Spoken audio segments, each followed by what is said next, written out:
So you're welcome to my food place where we share ideas and recipes on how you can stay healthy naturally. And so today I am taking on the postponed live on dinner ideas. It was postponed indefinitely. So we're having it today. Dinner ideas for seniors. So do we assume that we all know what dinner is? Now, dinner is usually the main meal in the evening. The main meal. Now, before dinner, some people may have supper. That is what they refer to as afternoon meal. There are other terms also that can be used to express a dinner, like you are organizing something for a special dinner for a guest or something like that. But on a general term, and in the term I want to use it in this occasion now, is the main meal in the evening before going to bed. And so what should that meal look like? What are the things that are expected, and how important is that meal? Now today's message became necessary because food is our medicine. And because I have tried several, dinners, attempted several things for dinner, and also seen how it went. So it became necessary also to share what worked and what didn't work. That's exactly the essence. And so there are some of the ones tested. Why was the testing? Testing all in a bid to heal. Because our body heals through the food we bring in on a daily basis. Nothing more. Because food is the building materials. And I also say that protein is the building block. I know what a block does in a house. Is the main thing, structure that holds the house. You use it in the foundation to start the foundation, and you use it in the body of the building. And that is exactly what block does. And when you say that protein is the building block, that's exactly how it also is. And so, what should our dinner be like? A lot of people just eat anything. I was doing it. You may be eating anything in the night and go to sleep. It won't affect you. But over the years, your body begins to become more sensitive. Your body begins to, tell you, speak to you louder, because this is a body you've been carrying for many years. Yes, it's a body that we are carrying. And after you've been with this body for a long time, over time you begin to understand how it speaks and what it is speaking, what it's saying. And so when we eat the right food, it's most likely we may have a good sleep. And at other time, when we don't eat the right food, most times we are awake, not knowing the cause. And what does a right food mean? A right food is simply the kind of food that your body needs to work with, because our body works more when we are asleep. Yes, I have come to realize this. It works when we are awake, but not as much as when we are awake. Most of the repair work is done during sleep. If you have a wound and you never slept, my dear, instead of that wound to heal, it seems it may be getting worse, whether it's stomach ulcer or whatever. Whatever ailment you're managing, you need good quality sleep. Even your brain, when you need it to reset, You need a good sleep. And so that will also be determined by what you had for your dinner. Now, if you eat healing foods, which I want to mention in this I'm not going to tell you specifically what you should eat, but I'm going to give you an idea of what has worked for me. I mean, the kind of dinner that has been working for me, having tested all kinds of dinners. I've tested taking oats to go to bed. It won't spike sugar. Tested taking tea. It's not the best. It also depends on what you had, in the afternoon. I've also tested taking fruits. I saw the difference. And so for older adults, it is best to reserve, if you're, assuming you are eating once a day, one main meal a day, it's better to preserve it or to reserve it towards that evening, which is dinner.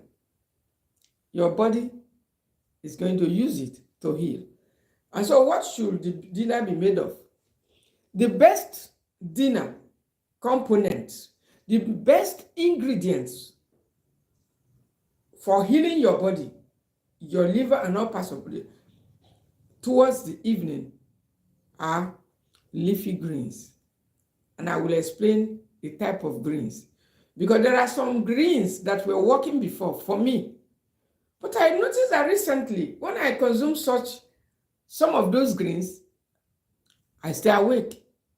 Okay, some of you don't know that I stay awake sometimes too. When you talk of insomnia, you don't know that occasionally I do experience it. Now, if I don't experience it, how will I know what people are going through? And so there are some vegetables that we were eating. Some of you that are used to afang soup, that calabash type of soup, older adults will testify. It's not easily digestible. Yes, sometimes when you eat it, as you get older, it's going to be giving you constipation. Very hard to digest. Foods like bitter leaf is easy to digest, good, but it's so high in antioxidant. And so at times when you cook it with our thickeners, cocoyam and the rest, the way you used to, it doesn't work anymore. The type of vegetables that you'll be needing that works for older adults are low-calorie vegetables like water leaf, like the sweet potato leaves, low-calorie vegetables like cabbage. Yes, low-calorie vegetables like the efirin. Yes, I don't know. Some of you already, it's a popular name, the efirin, we know. There are other vegetables also is in the vegetable family, okra. And I'm going to explain to you why it is best to take soups in the evening. That is exactly where I'm going. To make soups in the evening. And that soup should be made with green vegetables, not overcooked. And then when the ingredients, most common vegetables are the ones I mentioned. If you want to use things like pumpkin leaves, it's okay. But you have to use the tender part of it. Because when you use the overmatured as part of the pumpkin leaves, it's still going to give you constipation because it's difficult to digest. I'm also happy that some people are confirming that it gives them constipation because it simply means it's not only applicable to myself. And so if you are trying to heal any ailment, do all you can to reserve those healing foods if it is once you want to have it for your dinner. When you don't have a good dinner, you're going to have a poor sleep. And if you have a poor sleep, your health condition, your blood sugar, your blood pressure, your eye health, your heart health, your brain health, everything gets worse. And so most times I tried, maybe, let me say, depending on what was taken in the afternoon, okay, let me just stay without food. It doesn't go well. Sometimes, okay, let me have just nuts. Most times you stay awake. Even if you are sleeping, the sleep won't be deep. Most times you just sleep, and in a short while, it looks like the sleep is finished. That's not no sleep again. It happens oftentimes again and again. And that's not a good experience. Another vegetable that helps you, if you can take it sparingly, is moringa leaves. Yes, before, along with your dinner, moringa leaves.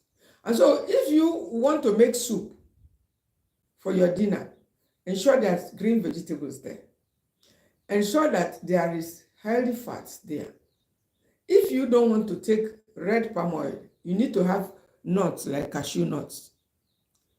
Peanut used to work before, but peanut is even hard to digest and it doesn't have antimicrobial properties. The microbes come out more at night when we are sleeping, and the peanut is slightly acidic. So if you can cook with the peanut oil, the real peanut oil, is okay, because it has a high content of vitamin E, which supports your heart health, supports your healthy blood cholesterol.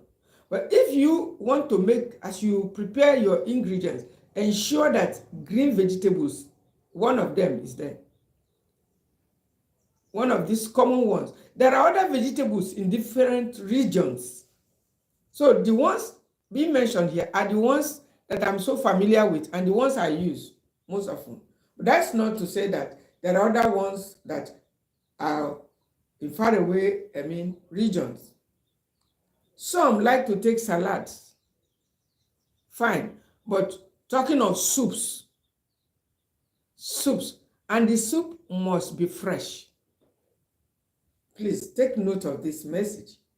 The soup in the evening must be fresh.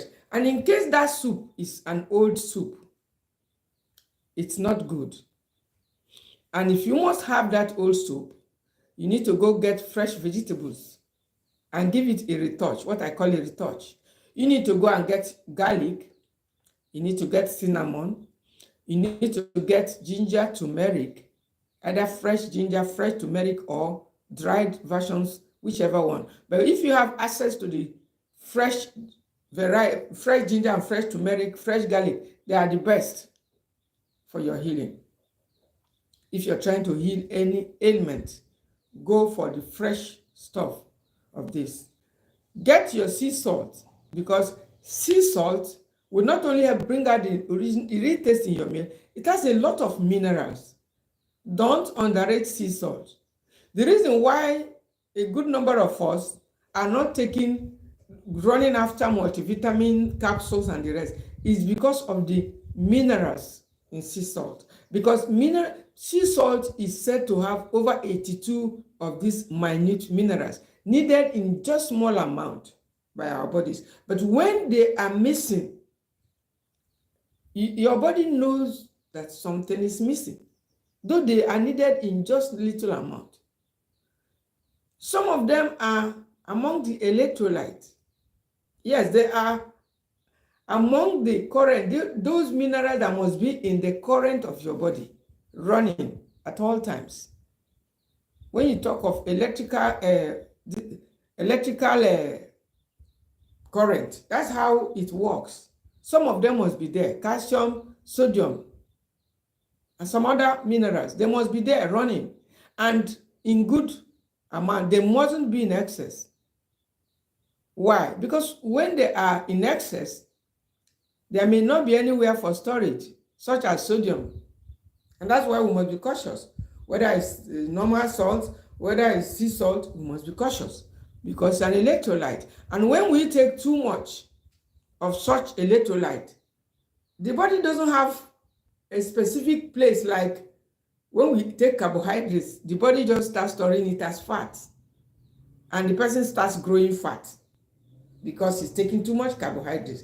But when you take too much of these electrolytes, foods, minerals rather, they may not have a place for storage. And if at all they do, they store it in the wrong place. In fact, the most sensitive place, foods like calcium, when you take too much, it's going to store it in the kidney. So that's why we must be cautious with them. We must be cautious with them. Foods like sodium sometimes start causing elevated blood pressure. Yes, when you take too much of it. And so we must be careful with such foods so that we do not take too much of it. And that is the reason why sea salt is good, that you use it in making that your dinner.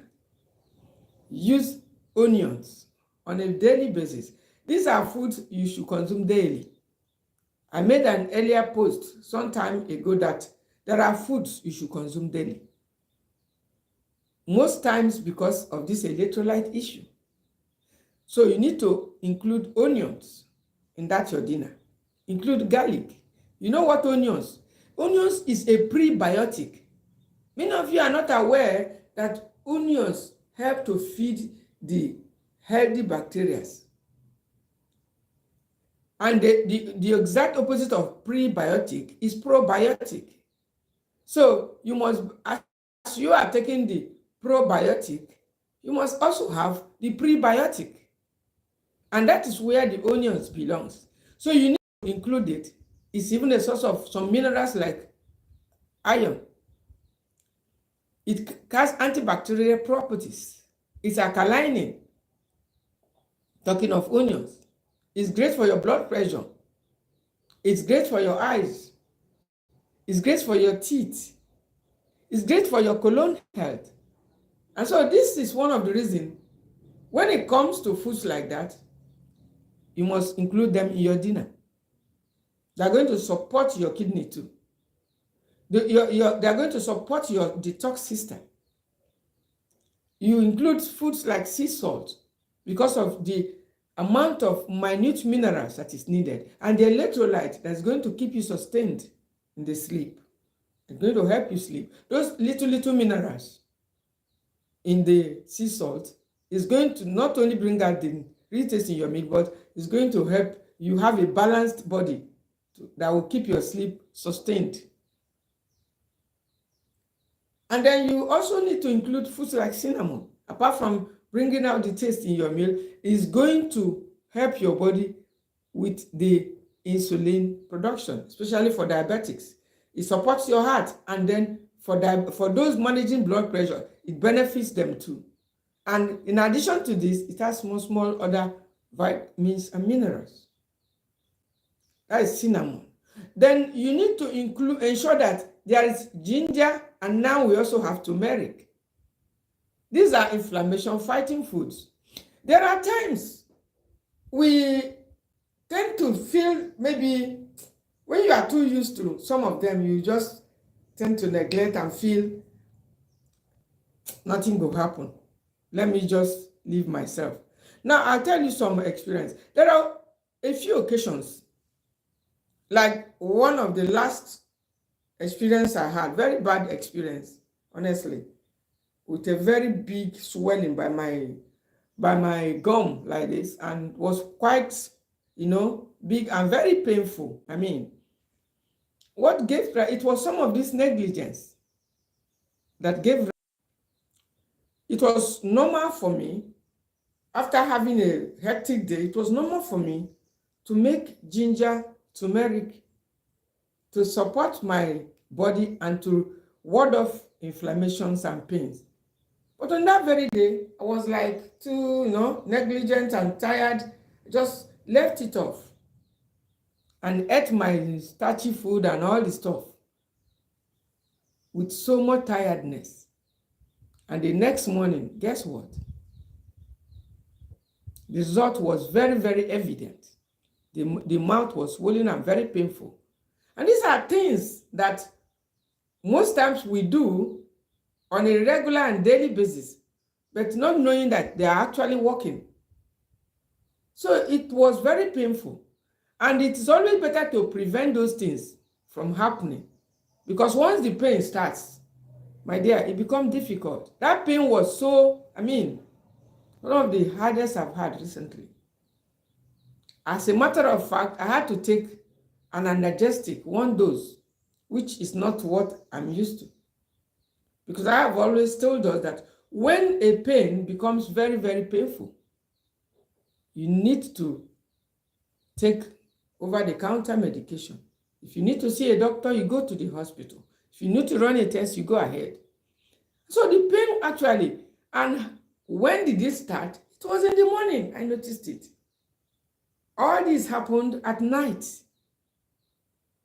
And you will observe that most times, it is in the morning you will just wake up with a sore throat. It is in the morning you will wake up with an aching tooth. Why is it in the morning you wake up with a swollen gum? These things were already incubating during the day. You've already prepared grounds for them. And that occasion, it was actually stress. But when you had a stressful day like that, it wasn't normal for me to just go to bed. For me, I'll go make, no matter how tired, I'll make a little ginger tea or something liquid that it can easily begin to calm down the inflammations. But lo and behold, it wasn't so. It wasn't so. Just took it for granted and went to bed. And the next morning, it started paining, and before the evening, it was just too unbearable.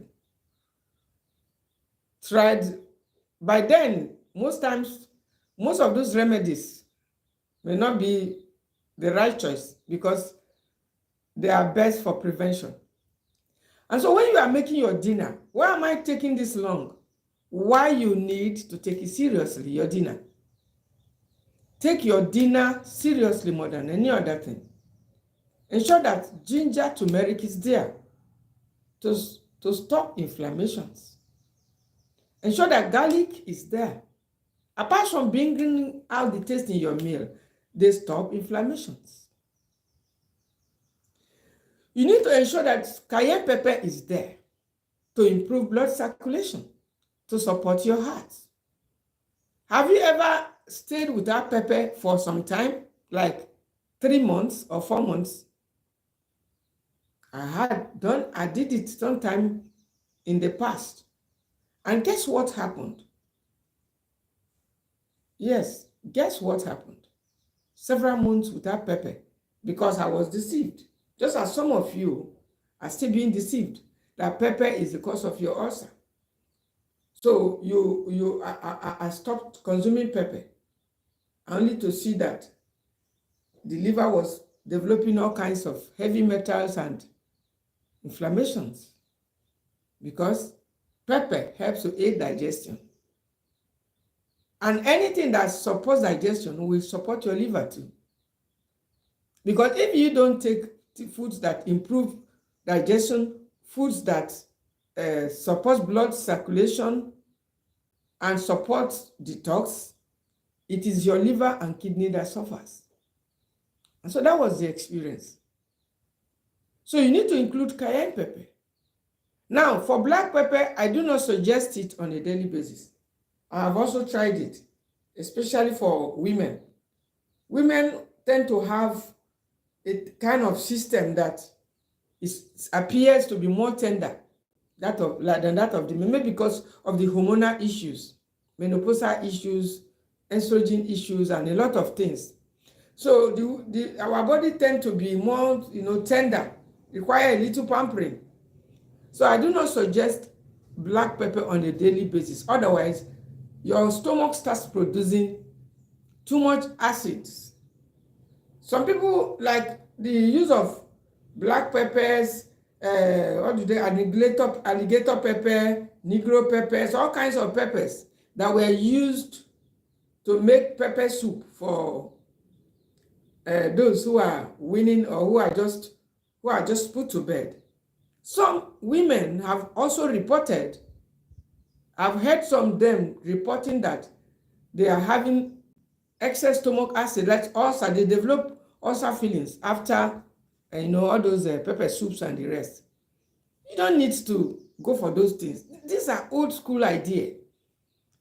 Most of those people were not really, they are doing well in a lot of ways, but they need a little education, a little scientific touch to what they are doing. So they use a lot of peppers, a lot of spices. Some are even too harsh for the liver, because they believe that our system after childbirth may not cleanse without those things. But you need to take it cautiously, because some people, they develop health issues that lingers even after that, because of what? All this type of food, spicy food. So where am I going? You need to be cautious with spicy food for your evening meal. Talking of seniors, too much spice is not good. It's a stressor. I used to do it, at one point, but over time, so my body will give signal like producing too much acid. You just ate now, and before you are going to bed, you're already hungry. That's not good enough. If you just ate and before you go to bed, you're already hungry, it's going to, make you feel like, you may want to eat again, which is not good for you. So when you go and consume food again after you've had food, it may affect your blood sugar too. And that's why you need to just reduce the spices. Rosemary is good. These are part of the spices. Black peppers are all part of it. Negro pepper, alligator pepper. Don't take them always for your dinner, because they are going to make your sleep short. They are going to wake you up hungry at the odd hour, and they are going to stress your body organs, including your kidney and your livers. So they act as stressors when you take them too much. And so mostly women, seniors, do not add too much spices for your dinner. And then I'm talking of the soups. Ensure there's protein in it. I mean, fermented condiments. Do not use bouillon cubes like the popular ones, artificial taste enhancers. Don't use them. Use oils, healthy oils. If you want to use red palm oil, let it be very little. But I normally suggest peanut oil. I normally would suggest a little coconut oil. It helps with insulin resistance, just little. I normally suggest olive oil too. That is it. And so for your dinner, you make a soup that is not too sticky, comprising of green vegetables, either green vegetables as mentioned earlier, and all these things. The major ingredients: the garlic, the ginger, the turmeric, the cinnamon, the sea salt, the oil, that's a little healthy fat. And then ensure that you put condiment, local condiment, which also form part of the protein. And then add fish. Yes, a lot of you like fish. Then what I do recently now is I even use meat, but most times I may not eat the meat, because we need the meat to add taste to the food. But when you try to chew the meat or enjoy the meat, sometimes apart from hanging around the lines of your tooth, it becomes difficult to digest. But even without eating the meat, merely cooking with the meat, I mean, ensuring the fatty part is not included, adds nutrient to the food, add taste to your soup, but mustn't eat the meat. So I've heard people saying and commenting that meat is bad. Yes, meat is acidic, I know, but it mustn't be every day. It's a brain food. Some people are going well with it. I know people who are 80 years. They were still eating meat. My own mother, at 80, she was still chewing meat, but she wouldn't swallow the fiber part of it, the skin of the meat, but she eats meat because it helps regulate blood sugar. So when we start avoiding it, if it's chicken you want to use, better. But if you have access to turkey is the best. But because it's the best for dinner, doesn't mean every day it should be turkey. Variety is the rule. Sometimes you could use turkey, sometimes you could use chicken, use beef. They are all different. But I do not also suggest any kind of fish. If you want to go for fish, go for fatty fish. There was a particular fish that we are so used to in this part of the world. It tastes nice, but these days I've avoided it for a very long time. And that fish is the common name is shawa. Some people are calling it shawarma or whatever, but I don't know the name. I mean, when you talk of the name scientifically, but it's a popular fish. We know it doesn't support blood sugar management. A lot of people just consume any fish, like the popular one again that they roast along the roadside. A lot of people can only afford that, but that's not the best. Most of them do not control blood sugar. When you give it a try, you will agree with what I'm saying. So you do not need to just add any fish to your soup.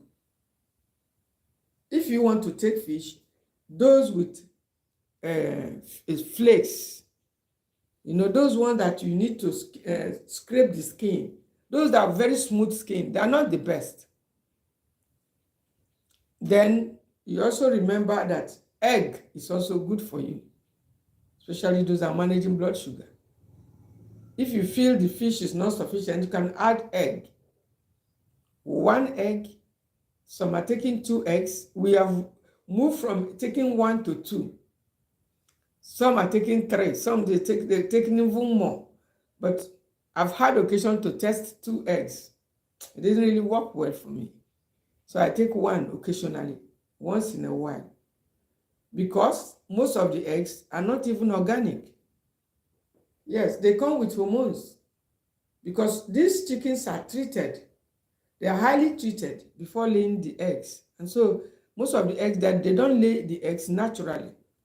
And so that's why we must, take them moderately and cautiously. We don't just have to take these chickens like that. We don't have to just take them meat, because sometimes they contribute to health problems, hormonal problems, and all the challenges that most of us are going through. And so the dinner swallow, what about the dinner swallow? Remember, the main thing is don't eat dinner that is dead. That's an idea. Don't eat dead dinner. What I mean, vegetable soup that is overcooked and has been rewarmed and rewarmed. It's not the best for you. Your body won't do anything with it. If you must add life to it. The next idea is ensure that you do not put too much spices in that your dinner, that your soup. Yes, because it's going to act as a stressor. Number 3 is you need to ensure that there is leafy greens, no matter what. If you can't get water leaf, you can't get potato leaf, you can get efirin, you can use okra. But there is one vegetable that doesn't work for me. It's a brain food. I found out lately, and that is tomatoes. Some of you may have been taking it without knowing. But when I take it, mostly put sufficient quantity of it because it's low in calorie in the evening. It seems to interfere with my sleep. I don't know about you. And so that's why you should always listen to your own body. It's best for me in the morning. There are some various vegetables that behave differently with different individuals. Like some people are said to have peanut allergy and the rest of it. So now there's one other food that I also began to add to my dinner, which is also one good food in case you don't want to eat meat. And that is soya beans, a very good soya beans. Adding it a little to your soup as even a thickener, just little, because it has complete amino acids. It's rich in protein. It's a very good something that helps you to sleep too. It supports your heart health. Those of you that are having heart problems, you may need to go back to soya beans. I know there was a time I was really having some uncomfortable feelings like that after leaving soya beans for like 4 or 5 months. So I began to wonder what was actually missing in my diet until I found out that I've left soya beans for too long. It's a source of phytochemicals, a lot of nutrients that supports your heart. So I went back to it, and it was able to resolve it since that time. And so it's one of the very good proteins that you should be finding a way to sneak into your dinner. As a matter of fact, recently I began to mix it with small gari, the Jebu gari, that's fermented gari. And then after I use quicker oat, I'm talking of the swallow now for the dinner. After I've used oat to prepare the water sauce for the swallow, because you can't talk about dinner without talking about swallow, because that's the main thing our people are used to. Rice is an occasional treat, should be, and in case you are taking it regularly, that's not good enough for you. Talking of rice, whether you're eating a fada rice or whichever basmati rice or local rice, Abakaliki, anyone you're eating, it shouldn't be every day. It's good occasionally you take it, but ensure there's sufficient protein. And vegetables or eggs is going to spark your sugar. Put protein, make sure there's proteins. If you have chicken, you have a turkey, if you have eggs, whatever, just ensure there is protein, especially animal protein, into the rice. Don't make it rice and beans. Somebody was commenting in my channel that rice and beans is good. Not really is good. He's saying that they have, I know amino acids, they have this one. I know all of that. This one complement each other. It is not a lie, but I tell you, it's not a good dinner to combine rice and beans together. Those of you who are having high blood pressure, you will agree with what I'm telling you. If you have been eating it, go ahead, and then you notice that it may be hidden behind the blood pressure that you're having. The same thing with diabetes. It's better to eat your beans with other protein, eggs, the rest. You can even add a little soya beans, which I did recently, and it worked, just a little, because of the complete amino acids. Because beans is high in carbohydrates. Rice is best paired with chicken and other animal protein for you. And the vegetables, green vegetables, that is the best combination for your dinner. Then for the swallow, which I want to use as a roundup, you can also add, if you want to eat your fermented gari in small portion, it's okay. It's not bad if that's what you want, because you need small energy, small. If you can control or manage it. Then the one I do lately, which is working for me, is when I start the water with oats, because it has some soluble and insoluble fiber that helps to, manage for regulate cholesterol. I now get some fermented gari, what we call it Jebu gari. Add a little soya beans, very good soya beans. I don't want to mention the brand to you because I'm not marketing it, because it has good quality protein, because may not get enough protein from the soup. So put it inside the gari, mix it, and then after stirring the oats, use it and mix it. Honestly, after testing it, it's one of the most frequently consumed dinner for me because it stays for longer because of the fiber in the oats, because of the protein in the soya beans, and then the garri provides something like fermented, because I always encourage fermented food in order to support the healthy gut bacteria, because you don't keep them starving. So that combination for the vegetable soup, whether it's okra with other, but ensuring there's protein in it, has been working for me for dinner. So you can steal that idea. Don't forget to subscribe to this channel if you are coming this way for the first time. Thank you for watching. See you again.